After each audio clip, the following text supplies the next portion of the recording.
Gracias a todo el equipo de servidores, que Dios los siga usando, pongan su mejor empeño siempre, den lo mejor al Señor, porque el trabajo en el Señor no es en vano.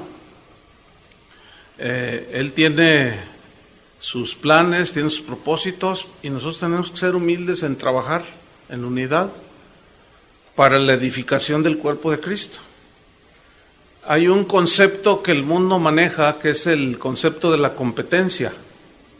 Todo es competencia en el mundo. Acabamos de tener una competencia mundial, a ver quién es el mejor, y España es el mejor equipo.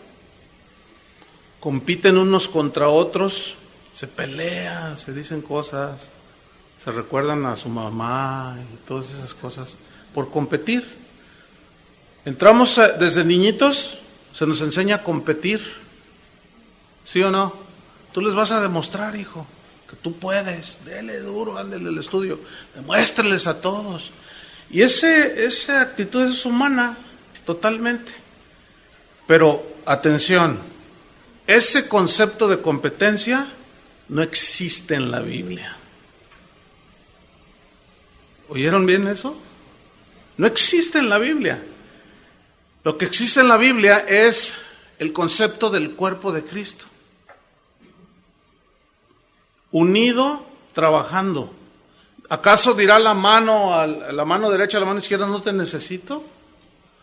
¿Cuándo has visto que tus ojos compitan? Te vuelves visco. O tus pies, o tus manos, el cuerpo, tu cuerpo humano, y de ahí viene la analogía que Pablo usó en Corintios, también algo en Romanos, acerca del cuerpo de Cristo, cómo debe de trabajar. A mí me da mucha tristeza oír pastores diciendo, ¿cuándo tienes tus 12? Tú no llegas ni a 3. A ver, ¿cuántos? Yo ya tengo hasta 24. Vean, ahí está el ejemplo. Ese pastor lo que está haciendo ni se imagina el daño que está provocando. ¿Por qué? Porque está provocando un espíritu de competencia. Y eso no es bíblico, hermanos. No sé ni por qué estoy diciendo esto. De pronto se me vino. Yo creo que algo trae el Señor, no sé. Esto no existe, este no es el tema, nada que ver. Pero es que si ustedes quieren, si esta congregación o la iglesia donde tú vienes, o si tú eres pastor, si tú quieres hacer la voluntad de Dios y de verdad recibir la bendición de Dios, tenemos que tener bien fuerte el concepto de la Biblia, del cuerpo de Cristo. No estamos para competir. Yo he estado en 25,742 eventos. Es una hipérbole, ¿no? Ustedes entienden.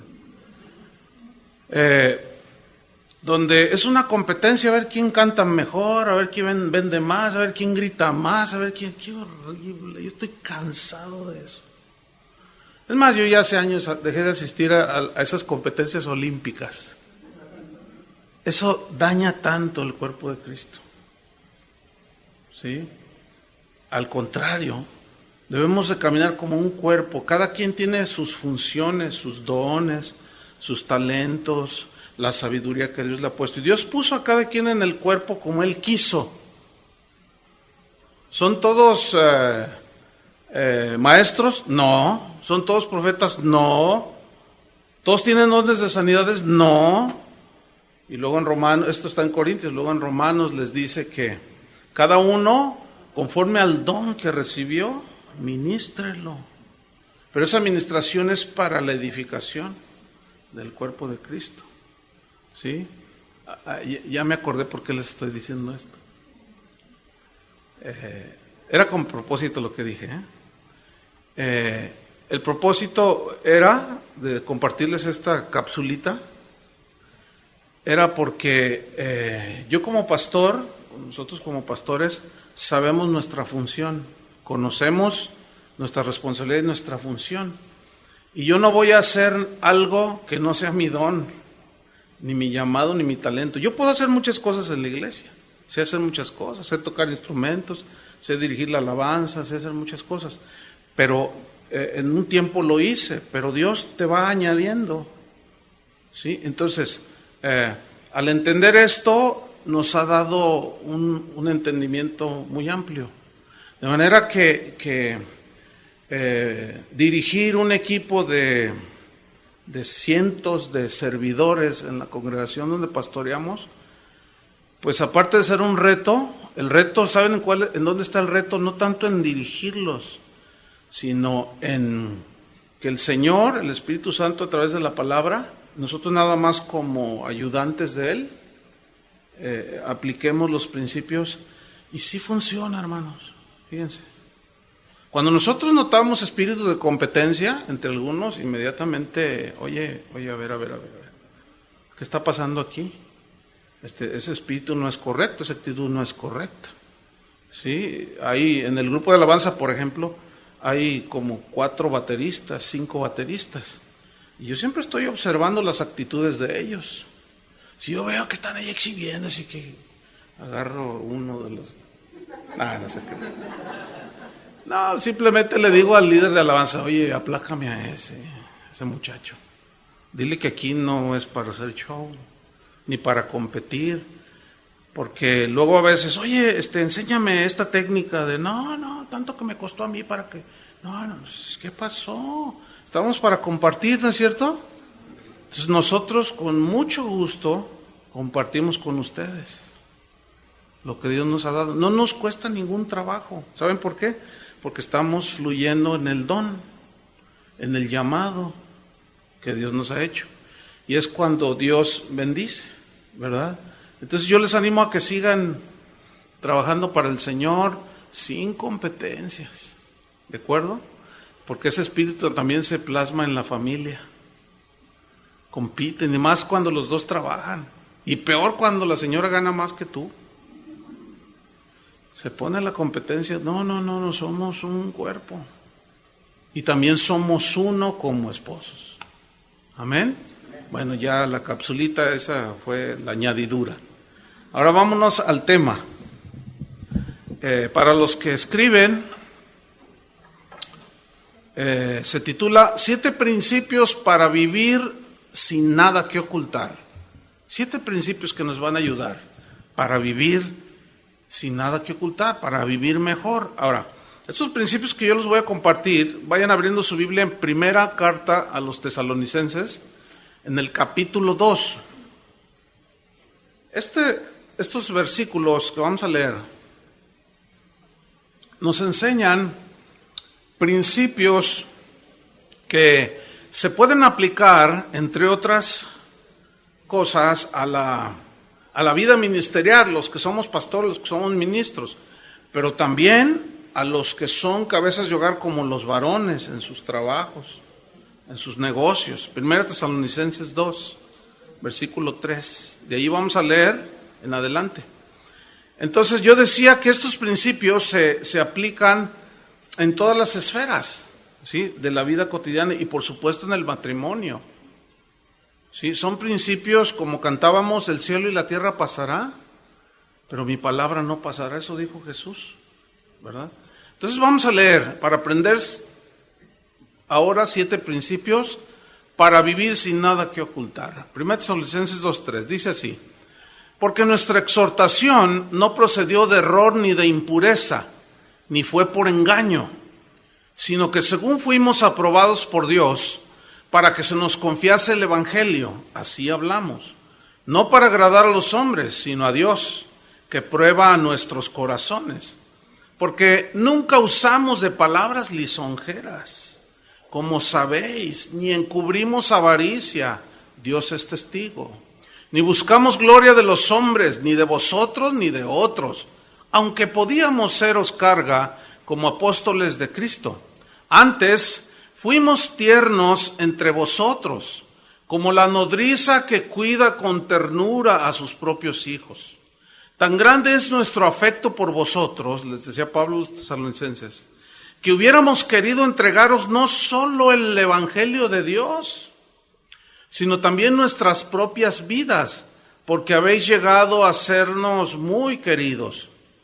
Porque os acordáis, hermanos, de nuestro trabajo y fatiga, como trabajando de noche y de día, para no ser gravosos a ninguno de vosotros, os predicamos el Evangelio de Dios.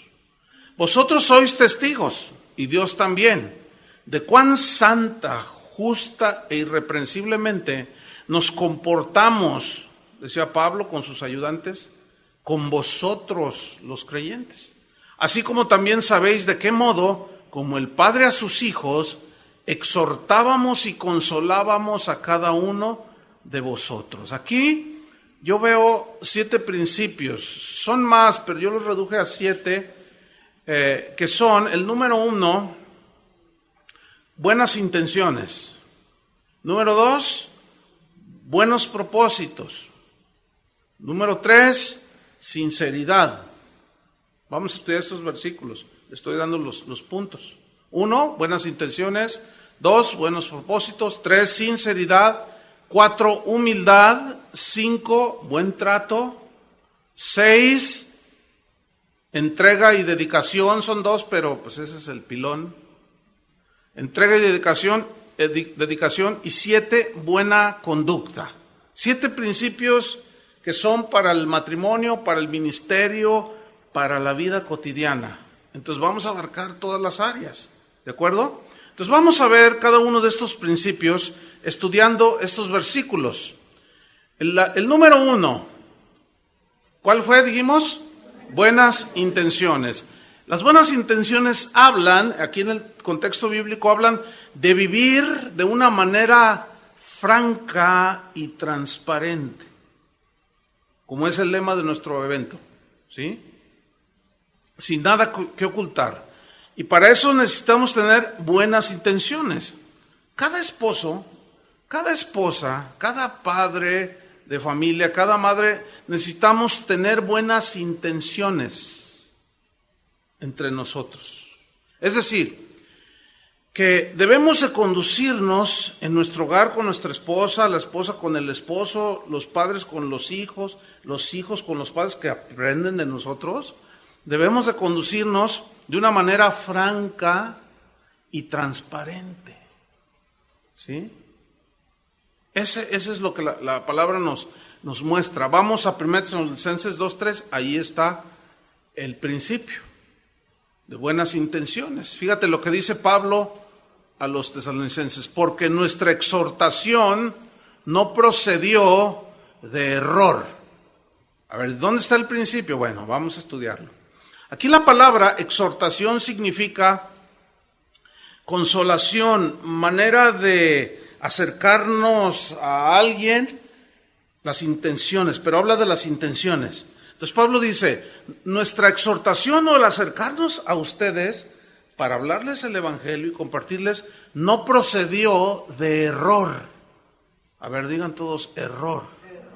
Bueno, error, la definición de un error es un hierro, pero en el griego se traduce del vocablo plane, que significa intención engañosa, y ahí ya cobra más sentido, ¿sí? Significa intención fraudulenta. Entonces Pablo dice, yo cuando llegué a predicarles a ustedes, no me acerqué con intenciones engañosas ni fraudulentas. En Efesios 4:4 habla el pasaje, el contexto habla de la madurez a la que los pastores tenemos como tarea de llevar a los cristianos, a los hijos de Dios. Y el propósito de llevarlos a la madurez está en Efesios 4:14. Dice, para que ya no seamos niños fluctuantes. ¿Qué es un niño fluctuante? Un niño fluctuante, ¿cómo son los niños? Fluctuantes. Cambian de parecer. ¿A dónde quieres que los lleve? Tú le dices a tu hijo. ¿A dónde quisieran ir, hijos, de día de descanso? Es para ustedes hoy. Queremos ir al Cerro de la Silla, dicen todos. Y a los 5 minutos dicen, no, mejor llévanos allí a ver el río Santa Catarina. Y luego, bueno, pues vamos a ver lo que quedó allí de todo el asunto allí. Y luego a los 10 minutos, no, mejor llévanos a ver Karate Kid. Así son los niños, son bien fluctuantes, o sea, no son sólidos, no son firmes, no son constantes. El gran problema de muchos cristianos hoy es que hay una niñez permanente, se han quedado estancados. Y cuando un matrimonio no va alcanzando día tras día, año con año, la madurez, son 2 niñotes casados. Imagínate, 2 niñotes casados. Hay hombres que llegan a los 50, 60 años, pero tienen un comportamiento de adolescente. Todo les parece mal, siempre, o sea, ay no. Hay una inmadurez producto de, qué sé yo, tantas cosas que vivieron en su hogar. Entonces imagínate, se casan con una mujer que a lo mejor también trae, no a lo mejor, sino de seguro. Cada quien trae su pasado, su educación inclusive, su forma de ver las cosas. Entonces llegamos al matrimonio llenos de egoísmo, llenos de intenciones, pero me caso para que me haga feliz. Y es al contrario. Yo me caso para hacerla feliz a ella. Yo he casado un montón, no se imaginan cuántas parejas he tenido el privilegio de llevar a la presencia de Dios en matrimonio. Y hay una que me impresionó por lo que dijeron. Yo le dije, ¿por qué te casas con esta mujer? Le pregunté. Y me dice, porque la quiero hacer feliz. Y nadie me había contestado eso. Yo dije, hasta me quedé así. Dije, no, pues es que realmente la respuesta estaba desprovista de egoísmo. O sea, porque normalmente llegamos al matrimonio y pensamos en nosotros, para que me haga feliz. Y es al revés. Haciendo feliz a la otra persona es como yo encuentro la felicidad. Por eso mucha gente es infeliz, porque mientras más buscan ser felices, menos lo logran. Porque resulta que la Biblia nos enseña que para ganar nuestra vida hay que perderla. ¿Ven? Entonces es totalmente otro concepto el de Dios para que nosotros encontremos la felicidad y la plenitud. Es despojarnos del egoísmo. Entonces Pablo decía, no, yo no tenía intenciones engañosas ni fraudulentas. Ustedes saben que hay parejas, hombres, mujeres que se casan porque él tiene dinero o porque ella tiene dinero o para que le dé la ciudadanía norteamericana o para quién sabe cuánta cosa. Y eso es gravísimo. ¿Por qué? Porque definitivamente lleva al fracaso a las personas. Los matrimonios no duran. Y Pablo decía, no. Decía, esa no era mi intención, nunca. Dice, ahora, yo quiero que ustedes no sean como niños fluctuantes. Volvamos a Efesios 4:14, dice, para que ya no seamos niños fluctuantes, llevados por doquiera de todo viento de doctrina, así como una hoja de papel por todos lados, ¿verdad? Por estratagema de hombres que para engañar, ponga atención, emplean con astucia las artimañas del error. Y aquí error es la misma palabra que aparece en Tesalonicenses, del engaño, del fraude, intención de fraudear. Hoy hay mucho fraude, desgraciadamente los hijos de Dios están siendo muy fraudeados. Ahí está la gente en las iglesias y de repente el predicador pone ojitos así espirituales y medios llorosos y luego dice, sí, Espíritu de Dios, sí, yo te obedezco, Señor, sí, lo haré. Y todos, le está hablando el Señor. Pero qué casualidad que nomás les habla cuando están acá arriba. Y cuando están ahí abajo no les habla. Lo dice, hermanos, ¿quieren ser bendecidos? Y pues, ¿quién no quiere ser bendecido? A ver, dígame, ¿alguno no quiere ser bendecido? Todos quieren ser bendecidos. O sea, ¿es tan obvio el engaño? Bueno, si quieres ser bendecido, el Espíritu Santo me acaba de decir que hay 100 personas aquí que van a traer 10,000 pesos cada uno. Cada vez que usted oiga eso, váyase preparado con 1 kilo de jitomates. Esos son falsos, fraudulentos, mentirosos, que nomás engañan a la gente, hermanos. Pero lo más triste es ver a las ovejitas dejándose engañar. Y Pablo, precisamente, enseñándoles la palabra de Dios, les decía, yo no quiero que sean como niños, llevados por doquier de todo viento de doctrina, pero fíjese lo que dice, por estratagema de hombres. Esa palabra estratagema, en el griego es una palabra, es kubeia, que significa cubos, que alude a los dados con los que se juegan, pero en el griego significa dados cargados. ¿Qué son dados cargados?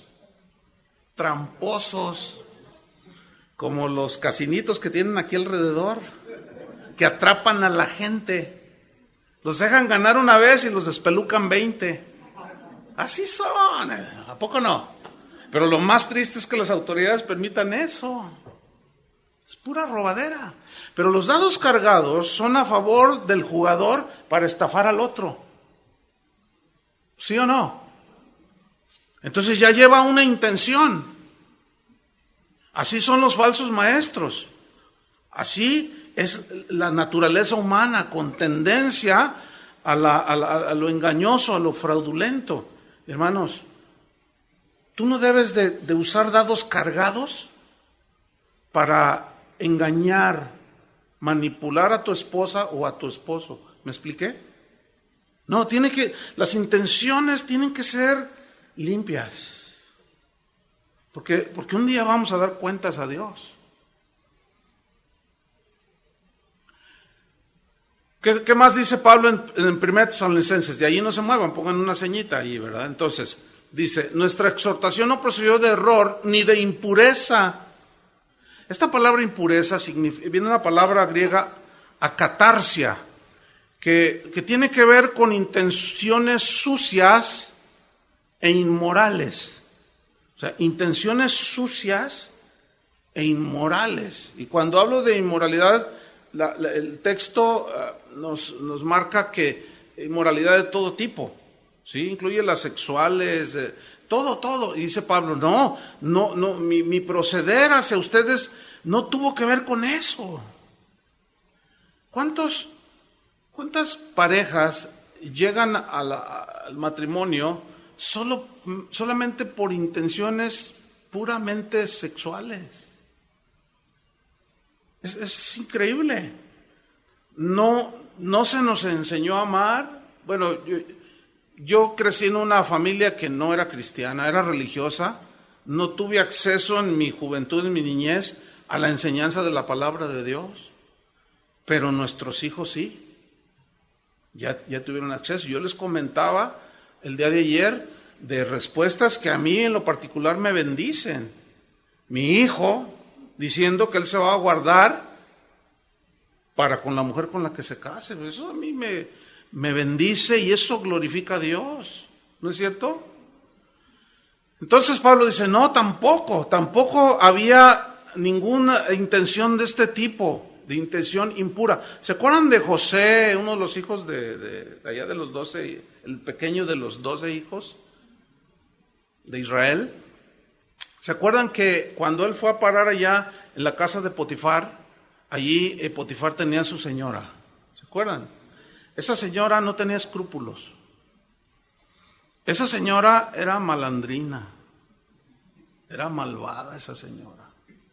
Y dice que vio a José y puso sus ojos en él, así dice la Biblia. Y lo anduvo cazando, ¿sí? Lo anduvo cazando. Pero fíjense, ella empezó a maquinar intenciones impuras en su corazón. Mi esposa habló algo de las tentaciones y Cristóbal dio un punto muy interesante también cuando dijo que las tentaciones no las podemos evitar. Esas llegan a cada momento. Lo que sí podemos evitar es caer en las tentaciones. Y las tentaciones no solo es de que estén allí una cartera con 20,000 pesos y que nadie te ve. No, las tentaciones son de todo tipo. Fíjense, hay tentaciones hasta en el servicio a Dios, porque el problema es que nosotros no nos damos cuenta o no caemos en cuenta que Dios mira el corazón y Él prueba las intenciones del corazón. Él sabe por qué yo predico, Él sabe por qué yo hago lo que hago. Por eso es que no podemos caminar como cristianos, como esposos cristianos, como ministros, como simples cristianos, con dobles, ¿entienden? Con máscara, no tenemos que caminar con integridad. Y bueno, esa mujer puso los ojos en José, pero José era un joven qué joven, ¿no? Yo le oro al Señor, yo quiero este tipo de jóvenes en mi congregación. Es tremendo, porque la mujer llegó y se le ofreció.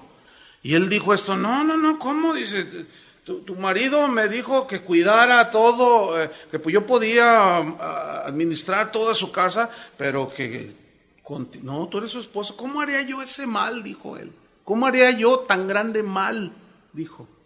Y pecaría contra Dios. Fíjate qué joven, ¿eh? Entonces imagínate a José enamorándose de una mujer ajena y la otra divorciándose para casarse con él. Es bien triste, pero hoy en las iglesias cristianas es muy triste decir esto. A mí me lastima, me avergüenza como simple cristiano, pero esto se está dando mucho en las iglesias. Aún entre ministros. Ya bien fácil se casan, se divorcian. Pues dijo el Señor que no era esta y les presento la nueva pastora. Dice. Y la gente dice, ay, no juzgues. No, tú no digas nada. Deja que Dios, espérame, eso es erróneo. Porque si así fuera, entonces cuando tu maridito haga algo, no lo juzgues. Déjaselo a Dios. Ah, ¿verdad? No, hermanos, no es así. La Biblia nos enseña que aprendamos a juzgar con justo juicio. Cuando se habla de juzgar se confunde al juicio que solo Dios tiene para enviar al infierno o justificar a la persona. En eso ni nos metemos. Lo que pasa es que la palabra juzgar en la Biblia tiene varios significados, entre otros discernir. Discernir, entender, para luego hacer un veredicto y luego una confrontación. Entonces sí se puede, ¿verdad? Entonces la esposa como ayuda idónea puede hacerlo, también el esposo, ¿sí? Yo les digo en mi congregación a los que están pastoreando junto conmigo, aquí, bueno, me tocó a mí ser el pastor, pero eso no quiere decir que yo voy a hacer lo que me da mi gana. Es decir, que yo no voy a hacer algo, no puedo hacer algo que violente la palabra de Dios. ¿Me explico? Es decir, que si yo hiciera eventualmente alguna situación así, ellos tienen la obligación de reprenderme a mí. Y yo entiendo que como pastor no puedo decirles, usted cállese porque aquí yo mando. No, espérame. Es que es muy diferente el pecado a errores humanos. Yo puedo equivocar en poner el color de yo no pondría este color, pero a lo mejor Cristóbal lo mandó pintar. Y si alguno de ustedes pega el grito y dice, eso es tontería. En eso, por favor, hay que tener sentido común. Si es azul, morado o rojo, no es para que se peleen en eso. El problema es que eso pasa mucho en las iglesias y en los matrimonios, por cosas que realmente son sin sentido. Iglesias se llegan a dividir, matrimonios se llegan a divorciar, por opiniones y gustos. No, que yo le voy a los Tigres, no, que yo a las Chivas, y se pelean. Y a veces los del mundo nos ponen ejemplo. ¿Cuántos han visto que salen ahí en los estadios a veces? A mí me tocó ver un par de veces que se casan unos ahí en el estadio. Y luego ella con la camiseta de las Chivas y él con camiseta del América. Y dicen, oiga, ustedes saben convivir. Claro, nosotros nos amamos. Y yo digo, si así fueron los cristianos, a veces estos tienen más sentido común que nosotros, por el amor de Dios. El problema es que cuando realmente hay que hablar y tratar el asunto, cuando hay pecado, se quedan callados. No juzguéis. A ver, que esté libre de pecado, tiene la primera piedra. Y sacan todo del contexto. No. Pablo dice, nosotros no nos acercamos a ustedes, ni por engaño, ni por impureza. Sigue diciendo el versículo, vamos a Tesalonicenses 2:3, ni fue por engaño. Fíjense cuánta cosa hay aquí para extraer, ¿no? De enseñanza. Ni fue por engaño. La palabra aquí, engaño, viene de un término griego que nos es conocido, es la palabra griega dolos, viene dolo. ¿Ha oído eso, no? Fue hecho con dolo. Bueno, dolo en el griego significa señuelo, significa carnada, significa truco, significa mentira. O sea, alguien mintió con dolo. O sea, sabiendo que era una mentira. Oye, mi amor, y esta cuenta aquí de 20,000 pesos de vestidos, no, es de la vecina. A ver, préstamelo. No, sí, mira, aquí trae el nombre de la vecina, yo se lo entrego. Con dolo, sí, con toda astucia, con toda mentira, sabiendo que no hay ahorita, ¿verdad? Fue y se gastó 20,000 pesos en vestidos la señora. ¿Saben qué? No, y al rato están hundidos. Todo eso debemos de desterrarlo de nuestras vidas, de la vida de la congregación. ¿Sí? Entonces, déjenme citarles un versículo, 2 Corintios 11:3. Vamos aquí a ver un ejemplo, 2 Corintios 11:3. Pablo está diciendo a los corintios y les pone el ejemplo siguiente, dice: pero temo, les dice Pablo a los corintios, 2 Corintios 11:3. Pero temo que como la serpiente con su astucia, aquí la serpiente es una referencia a Satanás, ustedes entienden, ¿no? Con su astucia engañó a Eva. Y aquí engañar es dolos. O sea, le puso un señuelo, una carnada, un truco, una mentira. Y la engañó. Y eso es lo que debemos de cuidarnos. Porque Satanás, el enemigo máximo de nuestras vidas, ese nos pone trucos, ¿sí? Señuelos, mentiras, carnadas. Y con toda alevosía y ventaja lo hace. Y luego dice Pablo: me temo pues que como la serpiente con su astucia engañó a Eva, vuestros sentidos sean de alguna manera extraviados o desviados de la sincera fidelidad a Cristo. Fíjate lo que dice: sincera fidelidad a Cristo. La pregunta aquí es: ¿por qué vas a la iglesia? ¿Por qué vamos a la iglesia? Puede haber un montón de motivos. Un joven soltero puede decir: es que ahí está la chava que me gusta. Otros dicen: no, pues que yo vendo OmniLife y pues ahí hay mucha gente. No.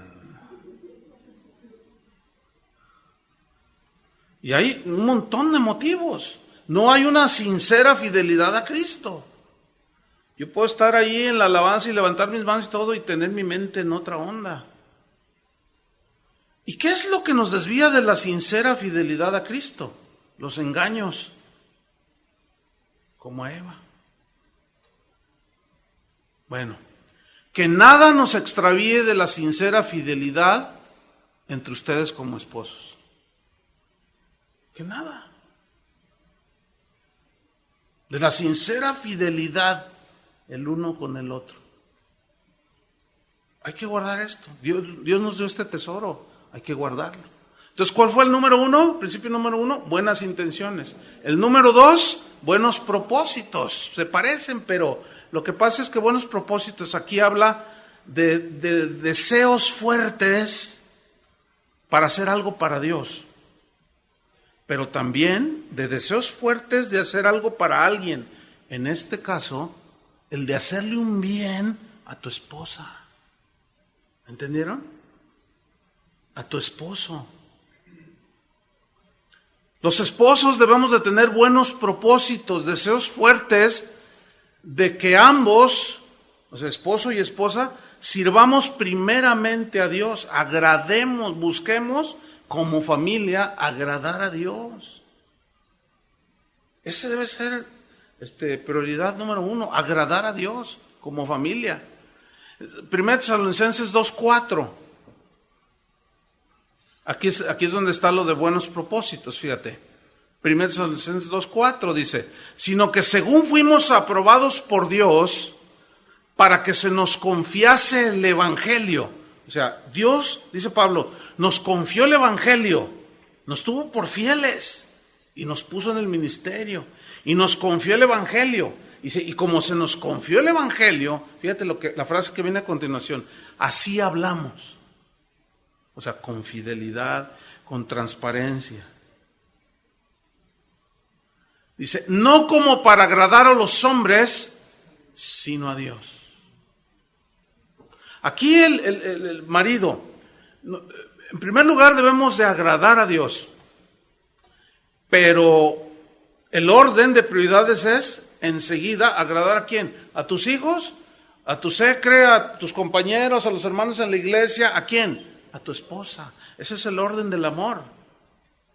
Primero agradar a Dios y después agradarnos mutuamente. Vayan a 1 Corintios capítulo 7, versículo 32 al 34. Ahí está este principio. 1 Tesalonicenses 7, 32 al 34. Ahí está confirmado de lo que dijo 1 Corintios, 7, 32 al 34. Fíjate lo que dice. Quisiera pues que estuvieseis sin congoja. Dice, el soltero tiene cuidado de las cosas del Señor, de cómo agradar al Señor. Mira el 33. Pero el casado, ¿cuántos están casados? Ok. El casado tiene cuidado de las cosas del mundo. ¿Qué significa las cosas del mundo? Aquí mundo no significa lo que Juan, Jesús mismo, Pablo hablan respecto a no améis al mundo ni las cosas que están en el mundo. Son dos significados diferentes, aunque es la misma palabra.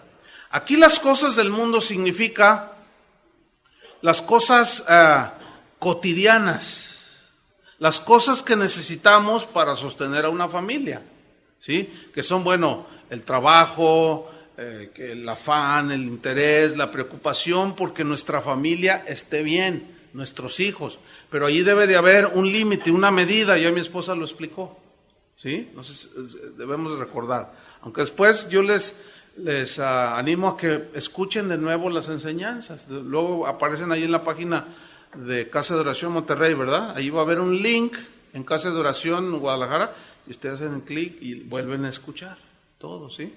Pueden grabarlas y ponérselas a vender. Entonces, mira, dice, el casado tiene cuidado de las cosas del mundo, o sea, repito, significa de las cosas cotidianas. Fíjate lo que dice, de cómo agradar a su mujer. Fíjate cómo la Biblia no condena el buscar que el varón agrade, el hombre casado agrade a su mujer. No, al contrario. Dice que el hombre casado busca agradar a su mujer. Debe agradar a su mujer. Y aquí nos podemos detener toda la enseñanza. No vamos a hacerlo. Pues sería bastante, pero aquí está el principio. Versículo 34, perdón.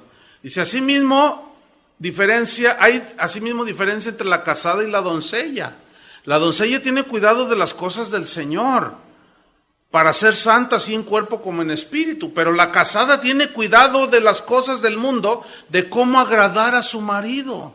Entonces, ¿están notando que aquí la Biblia nos está enseñando a la familia, a los esposos, de que debemos de agradarnos mutuamente? Ahí está. ¿Lo alcanzan a ver? Mi esposa sabe qué es lo que me gusta de comer. Y yo veo su esfuerzo por agradarme. Veo su esfuerzo de levantarse a veces hasta más temprano que yo para preparar. Ese es nada más un ejemplo. Pero también yo debo buscar agradarla a ella. ¿Sí? Hay cosas que a ella le gustan, pero también hay cosas que no le gustan. Que también si ella me dice, oye, pues no me gusta esto, o no pasa esto, bueno, yo como esposo debo buscar que agradarla a ella. Ahora, fíjate que no está peleado agradar a Dios. Aquí no cabe eso de que no, yo no agrado a los hombres, sino a Dios. Entienden que no entra aquí esto, ¿verdad? Es totalmente otro tema, porque aquí se nos está enseñando que el casado tiene cuidado de agradar a su mujer. Ahora, ¿qué le gusta a tu mujer? A ver, vamos a hacer algo así un poco más interactivo. A ver, ¿qué le gusta? Por ejemplo, Cristóbal, tú sabes qué cosas le gustan a Julieta. ¿Cómo qué? De comer así chiles rellenos o qué, algo. Bueno, ¿y tú qué tienes que hacer? Ay, y Julieta le hace. Pero esto de agradar entra en todos los ámbitos, en todos los ámbitos. Y me acuerdo recién casados, bueno, por mis trabajos antes de estar en el ministerio siempre andaba con corbata. Entonces, bueno, ya entramos al ministerio, bueno, su corbata. Pero nuestro día de asueto, ya estando en el ministerio, me ponía pues que los jeans y que todo eso, ¿no? Y pues íbamos a comer y todo eso, y ella salía así bien arregladita. Y yo salía todo así, ¿no? Entonces, las primeras veces así me miraba, y yo decía, ¿qué? Y me dijo, dice, no, es que ¿sabes qué? No me gusta que salgas así conmigo. Me gustaría que... No me dijo que te rasuras porque no, yo soy como lampiño, como el Jacobo. No me dijo no te rasures porque soy el lampiño, no me crece mucho. Y mi hijo está bien bigotón, pero es por parte de la familia, del papá de acá. Su papá era bien bigotón. Y pues me dice, no, pues me gustaría que te vistieras pues mejor, porque vamos a salir juntos. Y yo le decía, pero es que es un día a la semana, la corbata cansa y todo. Pero es que a mí me gustaría. Y ahí me lo enseña. ¿Entienden?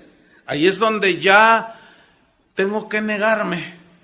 Ay, sí me he negado. Ay, sí. No, al principio sí costaba eso, ahora no. ¿Por qué? Porque, bueno, vas creciendo, vas madurando, vas entendiendo. Pero a veces yo también le digo, oye, mi amor, me gustan más esos zapatos. Y ella va y se los cambia. Son detallitos, ¿no? Pero hay otros todavía más profundos, ¿no? Por ejemplo, yo cuando como y hay pan, así que suelta mucha migaja, pues el periquito. Yo no sé qué me pasa, pero por más que le hago así, entonces, oye, mira, y bueno, yo sé que es algo que no debe ser, ¿no? Entonces tengo mucho cuidadito ahí. Estoy diciendo a lo mejor cosas muy simples, pero todo eso de agradar ayuda bastante, porque ahí está en la Biblia. Porque el corazón, no tanto agrádame en sentido egoísta, no, sino hablamos de buenas intenciones, ¿no? O sea, siendo genuinos, vamos, transparentes. Pero quiero que noten lo siguiente, vamos al texto, 1 Tesalonicenses 2:4, sino que según fuimos aprobados por Dios, para que se nos confiese el Evangelio, así hablamos. O sea, buenos propósitos, no como para agradar a los hombres, sino a Dios. Y fíjate lo que viene a continuación. ¿Qué hace Dios? Que prueba nuestros corazones. O sea, ¿qué va a hacer Dios, marido, esposa? A probar nuestros corazones. Por medio de la palabra de Dios, Dios nos va a probar si son buenas las intenciones, ¿sí? Dios probará el corazón de los esposos. Entonces no debemos violentar ese orden que Dios estableció. Agradar a Dios, pero también agradar a nuestra esposa. En el caso de los varones, y viceversa, la esposa al varón. ¿Sí? A veces que salimos a comer y yo les digo, ¿qué te gustaría comer? A veces ella me dice, llévame al pescado, le gusta el pescado. A veces yo traigo ganas de otra cosa, no, vamos al pescado, o sea, ya son cosas que pues ya no, ya. Y luego a veces, ¿qué quieres comer? Me dice, no, ahora tú, ¿qué quieres comer? No, pues a mí me gustaría esto. Pues vamos allá. Es diferente, ¿sí? Y es una bendición. ¿Cuántos dicen así es? Bueno, número 3. ¿Cuál fue el número 1? Buenas intenciones. ¿Cuál fue el número 2? Buenos propósitos. El número 3 es sinceridad y transparencia. Esto habla de veracidad. Habla de un conducirse con veracidad sin fingimiento. Entonces nosotros los esposos debemos demostrar sinceridad y transparencia sin fingimiento. Primera Tesalonicenses 2:5, ahí está el principio. Dice así, porque nunca, mira esa palabra, nunca, ¿qué quiere decir nunca? En el griego significa lo mismo, nunca. Dice, porque nunca usamos de palabras lisonjeras. Wow. ¿Qué es eso de palabras lisonjeras? Este vocablo, palabras lisonjeras, viene del griego kolakia, que significa, escuchen, palabras bonitas, palabras dulces, pero no son sinceras, sino son palabras aduladoras para ganar el favor de alguien o sacar algo de la persona. Miren, pongan una señal ahí y vamos a Jeremías 23:16. Jeremías 23, versículo 16. Dice así Jeremías 23:16. Fíjate, pon atención y vamos a leer con entendimiento. Dice, así ha dicho Jehová de los ejércitos. ¿Así qué? Ha dicho, o sea, Dios habló. ¿Qué dijo el Señor de los ejércitos? No escuchéis las palabras de los profetas que os profetizan. Os alimentan con vanas esperanzas. Hablan visión de su propio corazón, no de la boca de Jehová. ¿Saben que esa es una característica de muchos falsos profetas que andan pululando por ahí? Todos los profetas desde del Antiguo Testamento, o sea, Jeremías, Isaías, hasta Juan, que fue el último profeta del Antiguo Testamento, todos, sin excluir a ninguno, todos, como profetas de Dios, verdaderos, siempre reprendían el pecado de Israel. Esa es básicamente una de las funciones del verdadero profeta de Dios, reprender las conductas pecaminosas del pueblo de Dios. ¿Qué hacen los profetas de hoy?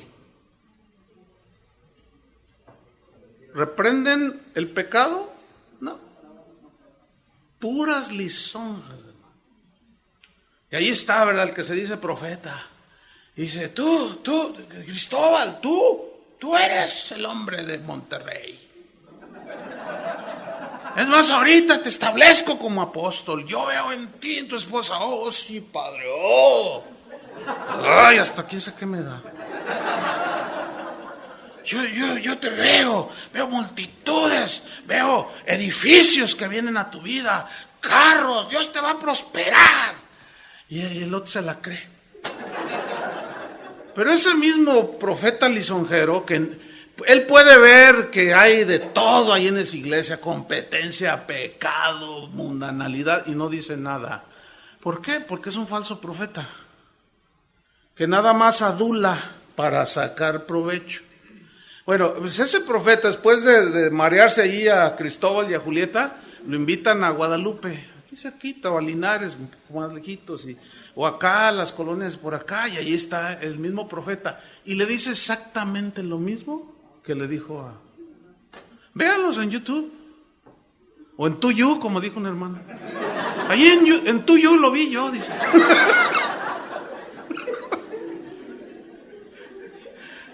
Ahí están, van a Guatemala, van al DF, van a Orlando, donde quiera, y le dicen lo mismo a todos. ¿No se dan cuenta que la cámara de infieles los tomó?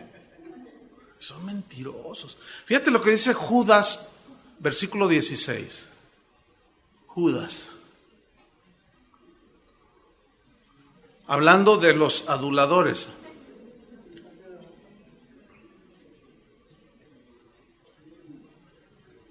Dice así: estos son murmuradores, refiriéndose a ese tipo de hombres, querellosos, que andan según sus propios deseos. Fíjate lo que dice: cuya boca habla cosas infladas, adulando a las personas, ¿para qué? Sacar provecho. Pablo dice, no, yo no andaba con palabras dulces de adulación para sacar provecho de nadie, decía Pablo. No, yo no. Nunca usamos de palabras lisonjeras. Señoras, en la mañana les habló fuerte el Señor, sobre todo a las que tienen una tendencia manipuladora. Y precisamente los aduladores son manipuladores. Y viceversa. Entonces, señoras, no endulcen sus palabras con una intención escondida para sacarle algo al marido. ¿Me expliqué? Y también al revés. No, eso en el matrimonio no cabe. Bueno, en los matrimonios del mundo, déjenlos que se hagan pedazos, ¿no? Déjenlos ahí. Pues, eso es que allá están en las garras del diablo. Nosotros no, nosotros estamos en las manos del Señor, ¿sí o no? Ahí Él dijo que estamos en el hueco de su mano. Entre nosotros no debe de haber eso. Nada de que, ay, mi vidita, ay, mi amorcito. No, si se lo dices, hay que decirlo, pero genuino. Nada de que, es que ya sé cómo sacarle. No, y luego cuando se juntan las señoras, ¿sabes? Hazle así, dile así. No, me sueltan rápido. Uy. Junta de brujas ahí. No, hermano, no hagan caso. Es que luego, fíjense, toda esa gente, a veces hay gente así, no son hijos de Dios, se meten a las iglesias, se cuelan entre los verdaderos creyentes y luego arrastran a la gente, arrastran a las familias, meten cizaña. No, nuestro proceder tiene que ser limpio y transparente. ¿Qué más decía Pablo? Ahí en Tesalonicenses 2:5, dice: nunca usamos de palabras lisonjeras, ni encubrimos avaricia. Fíjate, qué cosa, tremendo Pablo. Avaricia que es amor al dinero. ¿Qué hizo Judas? Encubrió. ¿Qué encubrió? Su avaricia. Fíjate qué tremendo. Ahí está un ejemplo contundente. Judas salió con los 12 cuando Jesús los envió, después con los 70, aquellos que iban en parejas. Salió con todos, los vio los milagros de Jesús, experimentó todo, pero nunca fue salvo. Siempre encubrió en su corazón, ¿qué? Avaricia. Ahora, ¿Jesús tú crees que no sabía? Claro que sabía. Pero bueno, ese es un tema muy profundo después de la soberanía de Dios. No vamos a poder tocar eso nada ahora. Pero fíjense, lo encubrió de tal manera, lo tenía tan bien cubierto, su avaricia, que en la última cena Jesús dijo: uno de ustedes me va a entregar. Y se miraron unos a otros. Ay, soy yo, maestro, seré yo. Y todos se miraban. Y el Judas también, seré yo. Entonces Jesús dice: el que meta su pan en mi plato, su pan lo mete en mi plato, ese es el que me va a entregar. Y Judas se levanta y me mete el plato. Tú dices, acuérdense que los que están en tinieblas están ciegos, ¿no? No alcanzan a ver. Pero escúchenme bien, pongan atención. Ahí va.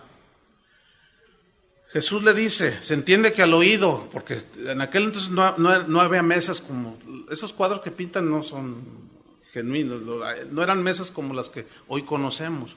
Ellos estaban inclinados. Entonces se entiende que le dijo al oído, que lo pudo escuchar el evangelista que lo escribió. Le dijo: lo que has de hacer, hazlo pronto. Y se levanta y se sale. Pongan atención. Entonces dicen los discípulos, ¿y a dónde va Judas? Y lo dijeron unos a otros, va a ir a darle de comer a los pobres. Fíjate, hasta el último tenía engañados. O sea, lo disimuló tan bien que Pedro, el gran Pedro, se tragó el pescadito ese. Se tragó el engaño ese, se tragó esa hipocresía. Es que es una cosa tan diabólica, hermanos. Aquí lo único que nos garantiza es que a Jesús no se le pasa nada. Pero si hay advertencias hacia nosotros de que nos cuidemos de ese tipo de gentes y que nos cuidemos de nosotros mismos. No, ni encubrimos avaricia. Y luego dice, Dios es testigo. ¿Por qué dice Pablo Dios es testigo? Porque Él todo lo ve. ¿Se acuerdan el mensaje de las 7 iglesias de Apocalipsis capítulo 2 y 3? Yo conozco tus obras. A todos les dijo, yo conozco tus obras. Sé lo que haces, sé cómo vives, sé lo que piensas, sé todas tus intenciones, yo las sé todas. Y le dice, tú has dejado tu primer amor, tú permites a los falsos profetas, tú permites que Jezabel, a todos les sacó los trapitos. Pero a los de Filadelfia dijo, ustedes son fieles. También los conozco y sé lo que hacen. A él no lo podemos engañar. Lo triste sería que pasen los años y tú tengas engaño y dolo contra tu esposa. Eso ya habla de algo ya totalmente corrupto, que muy posiblemente no sea nacido de nuevo. Número 4, humildad. ¿Qué es la humildad? Aquí habla de la virtud que reconoce sus limitaciones ante Dios. Esa es la humildad, virtud que reconoce sus limitaciones ante Dios. Entonces, ¿qué nos enseña esto? Que la humildad debe ser anidada en el corazón de cada esposo, como de cada cristiano, de cada esposa, ¿sí? Y darle a Dios la gloria que solo le pertenece a Él. Fíjate, en 1 Tesalonicenses 2:6, ahí está el principio. Dice, ni buscamos gloria de los hombres. Aquí gloria es reconocimiento. Dice, ni buscamos reconocimiento de los hombres, ni de vosotros, ni de otros, aunque podíamos seros carga como apóstoles de Cristo. ¿Se acuerdan de Juan el Bautista? Que él andaba predicando y de pronto vio a Jesús, cuando estaba bautizando, dijo, he aquí el Cordero de Dios. Entonces llegaban otros y le decían, ¿eres tú el que...? No, yo no soy. Hay uno más grande que yo, él va a venir y yo solo le estoy preparando el camino. Y cuando Cristo aparece, Juan el Bautista dice, es necesario que yo, ¿qué? Mengüe y él crezca. Escuchen bien, debemos de menguar como matrimonio en nuestro egoísmo, en nuestro orgullo y dejar que Cristo se levante para reinar en el hogar. Cuando Cristo toma las riendas verdaderas del hogar es porque nosotros le cedimos. Porque a veces, ¿se acuerdan de la iglesia de Éfeso? Tengo una cosa contra ti, que has dejado tu primer amor. Ahí habla de orden de importancia, o sea, hacían muchas cosas para el Señor, pero Él ya no era importante. Y así están en muchos lugares, en muchas iglesias. Entonces, no, Pablo decía, no, nosotros no buscamos gloria, reconocimiento de los hombres, de nadie. O sea, nosotros buscamos glorificar a Dios, darle a Dios ese lugar que merece. Entonces mi congregación, en otras palabras, nuestro ministerio, y aplicándolo a matrimonio, nuestro matrimonio, cuando cedemos en nuestro orgullo y todo eso, pues humildemente cedemos al Señor, que Él gobierne. ¿Cuántos quieren que el Señor gobierne? Humildad. Fíjate, Efesios 4:1 lo que dice. Efesios 4:1 al 2. Dice, yo pues, preso en el Señor, os ruego que andéis como es digno de la vocación con que fuisteis llamado. Fíjate, andar como es digno de la vocación con que fuisteis llamado. Con toda humildad, dice. ¿Qué más? Y mansedumbre. Aquí mansedumbre significa amabilidad.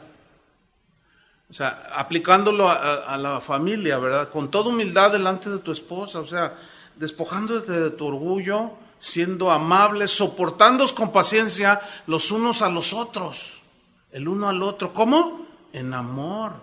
Pero miren lo que viene en el versículo 3, solícitos en guardar la unidad del espíritu en el vínculo de la paz. O sea, tiene que haber siempre de nuestra parte la disposición para guardar la unidad en el matrimonio. El perdón, la paciencia, la tolerancia a los errores, celebración de las virtudes de él o de ella. ¿Me estoy explicando? ¿Le seguimos? Ya vamos a terminar. Nos faltan un par de ellos. Número 5, ¿cuál es? Buen trato. Primera Tesalonicenses 2:7. Mira al apóstol Pablo diciendo estas palabras. Habla del buen trato. Dice, antes fuimos tiernos entre vosotros. ¿Qué palabra, no? Fuimos tiernos entre vosotros. Un maestro que tuve en la escuela bíblica hace muchos años, él dice, yo le llamo a Pablo el apóstol de hierro y de terciopelo. De hierro porque era inquebrantable su fe en Jesús. Era inquebrantable su convicción de guardar la sana doctrina, que no permitía absolutamente que nada quebrantara la doctrina cristiana. Y a los Gálatas les dijo, insensatos, necios. Les dijo, a ver, díganme, ¿cómo recibieron el Espíritu Santo? ¿Por hacer obras o por el oír con fe? La respuesta obvia es, pues, por el oír con fe. ¿Tan necios sois? Habiendo empezado por el Espíritu, vas a acabar en la carne. A ver, el que hace maravillas entre vosotros, ¿cómo lo hace? ¿Por pactar con la televisora? ¿Y darle $30 al mes? ¿O por oír con fe? La respuesta es por oír con fe. Y en eso Pablo era el hombre de hierro. ¿Entienden? Y allí tenemos que ser de hierro. ¿Cómo es el hierro? A ver, dóblalo así, una varilla, no puedes. Pero por otro lado, el hombre de terciopelo. Tierno. Fui tierno entre vosotros. Fíjense qué expresión. Como la nodriza que cuida con ternura a sus propios hijos. ¿Qué equilibrio? ¿Sí? ¿Qué balance? Aquí la palabra tierno habla de un trato afectuoso, cariñoso, respetuoso con los hermanos en la iglesia. Si usted oye la página, las enseñanzas apenas empezaron a subir de 3 años para acá, pero hace 28 años que iniciamos Casa de Oración. Los que están desde el principio, porque hay mucha gente con la que empezamos que permanece ahí, pues ellos nos conocen de... ¿Ustedes llegaron a Casa de Oración en el qué? No. 86, fíjate, ya tantos años.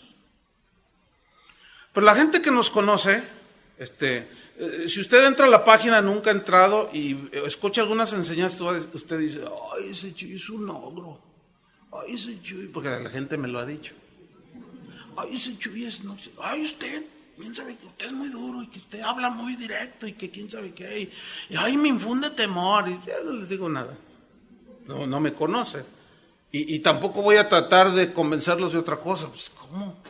No se puede. A mí lo que me interesa es que el Señor me conoce. Y me conocen los que están en Casa de Oración. La gente de ahí.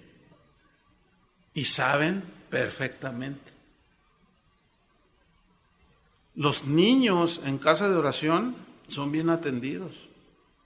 Fíjate, nosotros tenemos un hombre a nuestro lado que toda la vida ha sido nuestro tutor. Se llama el hermano Pablo Hunter. Y es un hombre bien viejito, ya está bien viejito. Casi anda rondando los 100 años de vida. A los 8 años se entregó su vida a Cristo. A los 16 años empezó su primer pastorado, imagínate. Yo ni cuando nacía todavía. O sea que tienen el ministerio más de 70 años. Y ese hombre desde que nos convertimos hace 34 años, casi 35, pues Dios lo guió y a mi esposa y a mí siempre estaba ahí con nosotros, siempre nos aconsejaba, siempre nos dice, nos reprende, nos llama la atención, nos anima, nos enseña la palabra. Ahorita ya está muy, muy ancianito. Pero él una vez me dijo, Chuy, hace años me dijo, oye, te voy a hacer una pregunta, me dice. ¿Cómo los niños en la congregación se te acercan? Yo dije, no, pues no sé. Dice, a Jesús se le acercaban.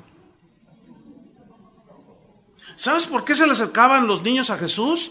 Porque los niños son los mejores para discernir quién tiene favor hacia ellos. Y es verdad. Dice, aunque Jesús era de hierro, también era de terciopelo. Con los fariseos era de hierro. Hipócritas, les digo. A veces la gente se enoja por cosas que yo digo. Les digo, ay, hermano, yo nunca les he dicho hipócritas así. Nunca les he dicho víboras. Nunca les he dicho víboras. Ya están llorando ahí. Y era de hierro, pero era de terciopelo. Y los niños se le acercaban y él los tocaba. Y Pedro los espantaba. Sí, sáquense de acá. Y Jesús los regañó. No, déjalos, dice.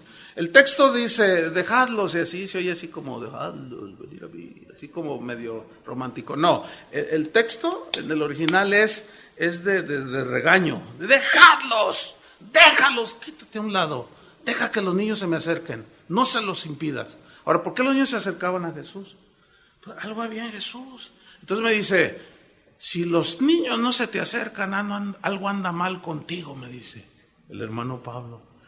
Y yo dije, ay, pues no me he fijado, pero, ay, no, el siguiente domingo llegué a la congregación así. Pero, ay, fue un momento bien bonito. Porque, bueno, yo no me había puesto, yo saludo a todo el mundo. Pero los niños, cuando me ven, bueno, hay algunos aquí que vienen de allá de Guadalajara, pero los niños me dicen, hola Chuy, así me dicen. Y hola. Y luego llegan y me saludan y me dan una paletita. Y entonces yo dije, ay Señor, ay Padre. Mire, en un día del Padre, habíamos orado, yo había dado un mensaje sobre los padres y todo. Y estaba en mi oficina, ya se había acabado la reunión. Y tocaron así muy tímidamente. Entonces yo dije, adelante. Y nadie entraba. Y seguían, adelante, y nadie abría. Entonces yo me levanté y abrí la puerta, y cuando la abro veo como 70 niños y adolescentes así, chiquitos y adolescentitos, 12, 13 años. Entonces una chica como, no sé, 10, 12 años, dice, pastor. Y yo, ¿qué pasó? Pues me sorprendió, dice, yo soy la vocera. Dice una niñita. Le digo, a ver, ¿qué pasó? Dice, mire pastor, todos aquí no tenemos papá. Dice un chavito por allá, mi papá se fue, nos abandonó, no tenemos papá. Dice, entonces todos estos no tenemos papá por muchas situaciones. El papá de ella se murió, de también, no, mi papá ni lo conozco y no tenemos papá. Dice. Entonces lo que venimos a pedirle es si usted quiere ser nuestro papá. Y yo dije, ay Dios, para mantener a tantos. No, pues se me hizo uno en la garganta, oiga, pues qué esperaba. Entonces le dije, no, sí, claro, queremos orar por ti, papá. No, pues si nos deja orar, sí, claro. Y se acercaron y me tocaban. Y yo dije, ay Señor, gracias. Entonces, bueno, el esposo tiene que ser como de hierro, pero en las convicciones de Dios, pero de terciopelo. ¿Entendieron? ¿Tus hijos se te acercan? Mira, yo he visto esta escena, hijo, ven, le hacen así. No tengas miedo. Y no decimos, ay, ya ve cómo son los niños, hermano. Sí, yo sé cómo son los niños, claro, yo sé, claro.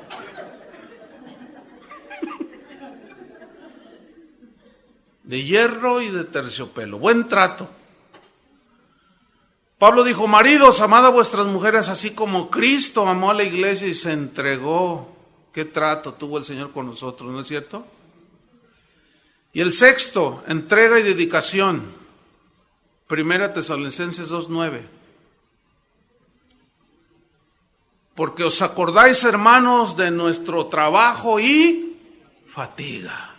Trabajo y fatiga. Entrega total. No había pereza ni descuido en la vida de Pablo. Al contrario, había diligencia. ¿Entienden? Había una entrega hacia la iglesia de Cristo, que es la novia de Cristo. ¿Sí? Bueno, este mismo principio podemos aplicarlo en nuestro matrimonio. Debe de haber entrega. ¿Sí? Trabajo, entrega, diligencia, dedicación a Dios y a la edificación de nuestro matrimonio. Y esto nos va a durar toda la vida, este trabajo. Y por último, buena conducta. Mira qué versículo este, Primera Tesalonicenses 2:10.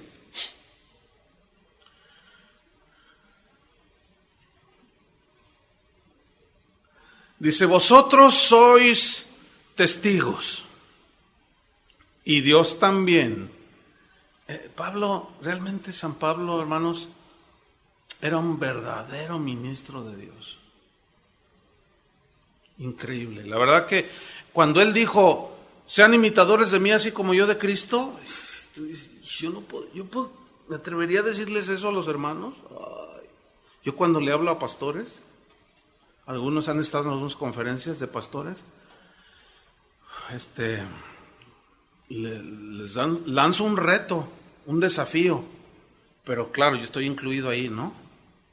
Imagínate, yo les digo a los pastores, ¿cuántos de nosotros podemos ir este domingo, pararnos en el púlpito y decirle a la gente, sean imitadores de mí así como yo de Cristo? Mentirosos, se clavan el dinero, andan haciendo cosas ahí. Imagínate, ya sería un total descaro que alguien diga, hermanos, sean imitadores de mí. No, pues aquello se vuelve la cueva de ladrones. No. Realmente para decir lo que dijo Pablo, hermanos, se necesita un tamaño de este. Pero para llegar a ese tamaño tiene que iniciar con una verdadera conversión. Por cierto, entre paréntesis, ¿tú estás convertido a Jesús? Porque si no, todo esto no vas a poder. No se puede. No se puede llevar a cabo esto si no tienes una nueva naturaleza que viene cuando nacemos de nuevo, por medio de la fe en Cristo Jesús, del arrepentimiento. Entonces dice Pablo, fíjense qué texto, vosotros sois testigos y Dios también, de cuán santa, justa e irreprensiblemente nos comportamos con vosotros los creyentes. Wow. Mire, yo nada más, siempre que leo ese versículo, me quedo así un buen rato ahí meditando y ay, Señor, me falta un montón, ayuda. No, es que eso está. Ahora imagínate, vamos a trasladarlo al matrimonio. Imagínate que tú estás aconsejando un matrimonio que tiene un problema más grave que tú ya tienes cierto conocimiento. Entonces, el aconsejado te dice, ¿y cómo le hago? Mira, y delante de tu esposa, tú dices, mira, yo me he conducido de una manera santa, justa y irreprensible, ¿verdad, mi amor?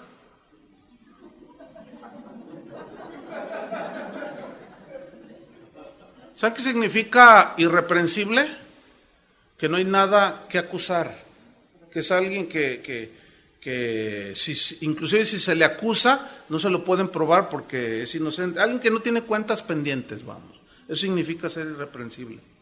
Entonces Pablo dice, yo no escondí codicia, ni avaricia, no fui lisonjero, los traté bien, como la nodriza, ustedes saben cuántos los amo, pero allí mismo en Tesalonicenses también habla fuerte en otras partes contra los falsos, el hombre de hierro y de terciopelo. Entonces fíjate Pablo diciendo, ustedes son testigos y Dios también, ¿cómo ha sido mi comportamiento? Escuchen. El comportamiento que Dios me exige a mí como esposo debe ser el mismo que yo tengo cuando estoy con ella que cuando no estoy con ella. Mi comportamiento debe ser a la par de cómo me comporto aquí arriba, allá abajo, y en la calle, y cuando voy en el avión, y cuando... El que es, ¿no es cierto?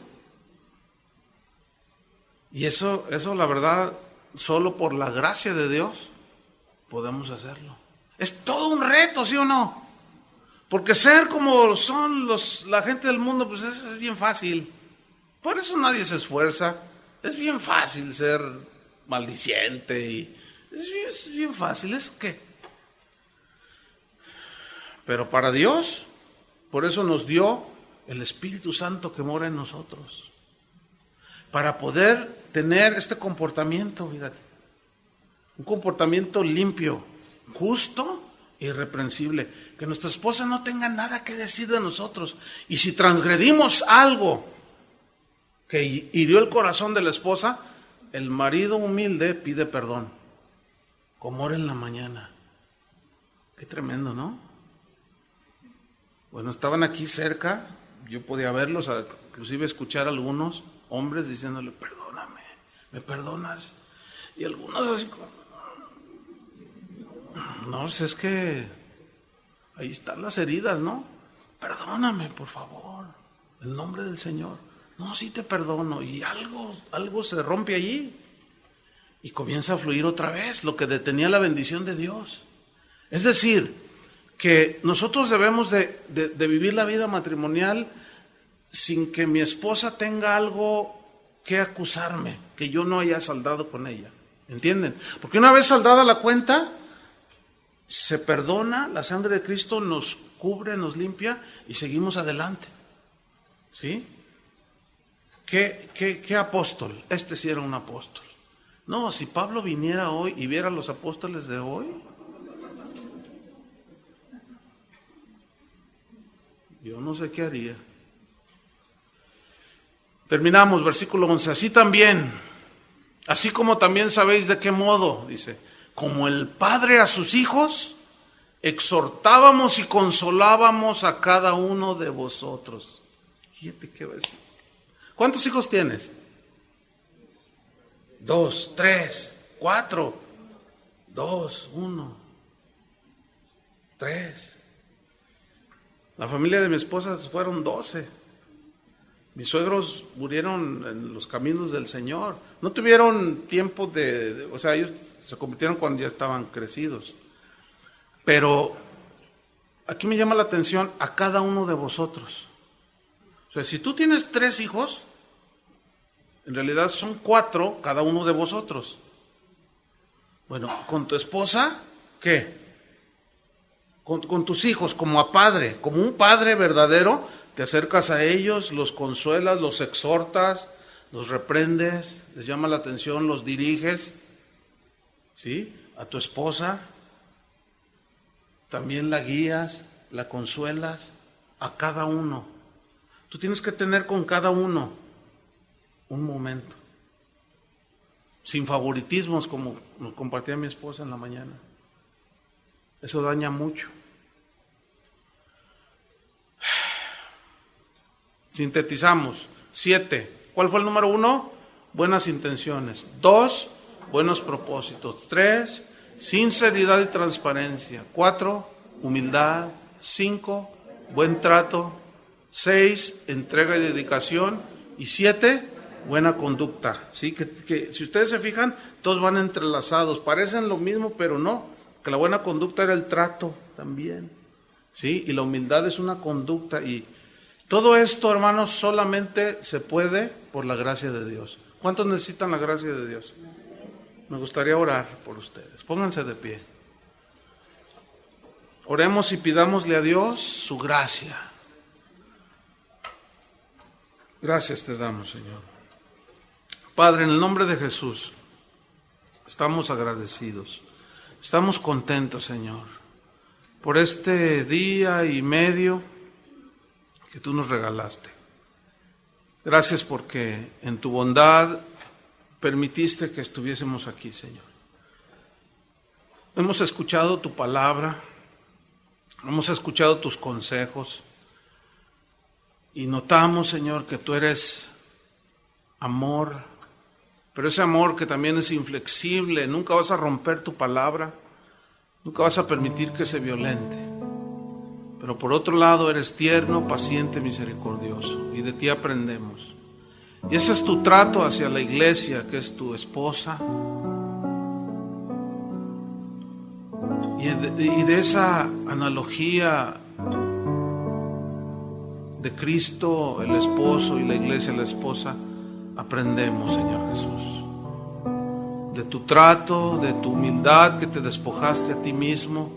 No consideraste ser igual a Dios como cosa que aferrarte. Fuiste humilde. Tus intenciones eran puras y limpias, que era rescatarnos de nuestros pecados. Tus propósitos se cumplieron porque eran propósitos limpios, sinceros, había transparencia en tu corazón. Y tú dijiste a tus discípulos: bienaventurados los de limpio corazón, porque ellos verán a Dios. Y esto se refiere a ver a Dios obrar a nuestro favor. No solamente verlo aquel día, sino verlo ahora con la vista espiritual. Y fuiste humilde hasta la muerte. Y tu trato, Señor, hacia el que se arrepiente es de misericordia y ternura. Tu vida fue de entrega total y dedicación, que te llevó a la cruz por nosotros. Y cómo a cada uno de nosotros nos consuelas, porque como buen padre con sus hijos, a cada uno nos das una palabra, a cada uno nos das una reprensión, a cada uno nos das un consuelo, a cada uno nos das una disciplina. Gracias, Señor. Levanta tus manos a Dios. Tenemos el privilegio más grande, hermanos, de servir al Dios vivo. Esto es algo maravilloso. Tenemos que valorarlo. Levantar las manos es una señal de rendición. Nos rendimos a ti, Señor, a tu señorío. Gobierna nuestros corazones, nuestras vidas. Que nuestra familia, Señor, disfrute las bendiciones del reino de Dios, que es gozo, justicia y paz en el Espíritu Santo. Que cada matrimonio que participó, Señor, le dejes esto sembrado en su corazón por el Espíritu Santo. Gracias por nuestros hijitos, Señor, bendícelos ahí donde están. Guárdalos, Señor, de la maldad de este mundo. Danos sabiduría para dirigir a los varones, sabiduría para dirigir el hogar, humildad para reconocer nuestros errores. En el nombre de Jesús. Padre, nos encomendamos a la palabra de tu gracia, que es la única que tiene poder para sobreedificarnos en Cristo. La palabra que actúa en nosotros, los creyentes. Nos encomendamos a ella. Gracias, Señor, por este privilegio. Te pedimos, Señor, que tu mano siga sosteniendo esta congregación. Que sigas dando sabiduría a los pastores, a cada uno de los que sirven. Quita cualquier espíritu de competencia y pon un espíritu de solidaridad, de comprensión y paciencia, para poder cumplir el propósito que como hijos tuyos nos has dado, Señor, como congregación y como familias que forman esta congregación. En el nombre de Jesús te damos las gracias, Señor. Amén. Denle un aplauso de alabanza al Señor.